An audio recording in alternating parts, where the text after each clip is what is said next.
అయ్య బాబోయ్! మా ఇంట్లోకి వచ్చి రాంగానే మా సపోటా చెట్టు చూసైతే చాలా ఆశ్చర్యపోయాము. ఎంత పెద్దదయిందంటే నేను అస్సలు ఊహించలేదనమాట. ఈ చెట్టు చూస్తుంటే నా దిష్టే తగిలేలా ఉంది. ఏ దిష్టి తగలకుండా మాకైతే బోలెడన్ని కాయలు కాయాలనుకుంటున్నాను. ఈ సపోటా చెట్టుకైతే ఒకవైపు సీతాఫలం, ఒకవైపు అరటి చెట్ల నీడైతే ఉంటుందనమాట. అందుకని ఇంత పెద్దగా వస్తదని అయితే ఎక్స్‌పెక్ట్ చేయలేదు. మా వారు కూడా చూసి చాలా బాగొచ్చింది. దీనికి పాది చేద్దామని చెప్పి పాది చేయడం మొదలుపెట్టాడనమాట. మా ఇంటి చుట్టూ ప్రహరీ ఉండదనమాట. సో, ప్రహరీ కట్టుకోవాలి అనే ప్లాన్‌తో అయితే వచ్చాము. ప్రహరీ కట్టుకొని గార్డెనింగ్ కూడా ప్లాన్ చేసుకుందామనైతే అనుకొనొచ్చాము.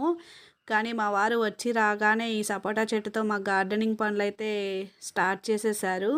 నెక్స్ట్ వీడియోస్‌లో అయితే మా ప్రహరీ ఎలా కట్టుకుంటాము, గార్డెనింగ్ ఎలా ప్లాన్ చేసుకుంటాము అనే వీడియోస్ అయితే నేను అప్డేట్ చేస్తాను. ఆ చెట్టు చుట్టూ పాది చేసేసిన తర్వాత రాళ్ళున్నాయి కదా! అవన్నీ పెట్టేశారనమాట. వర్షమొస్తే మట్టి మొత్తం కొట్టుకుపోకుండా. చూడండి ఎంత బాగా పెట్టారో. పాపం చాలా కష్టపడ్డాడు. ఒక హాఫ్ అన్ అవర్ పట్టిందనమాట. ఆ పాది మొత్తం చేసి ఎరువేశారు. కొంచెం ఎర్రమట్టి కూడా కలిపారనమాట.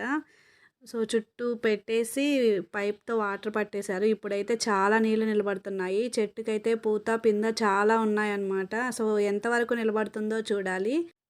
ఈ పూత మొత్తం నిలబడి మాకు బోలెడన్ని సపోటాలు కాయాలని చెప్పి అందరూ కోరుకోండి. నేను గూడా కోరుకుంటున్నాను. సో, పూత మొత్తం బాగా నిలబడాలంటే ఏం చేయాలి? ఆర్గానిక్‌గానే పండించుకుందాం అనుకుంటున్నాము. మీకేదన్నా తెలిస్తే నాకు కామెంట్‌లో సజెస్ట్ చేయండి.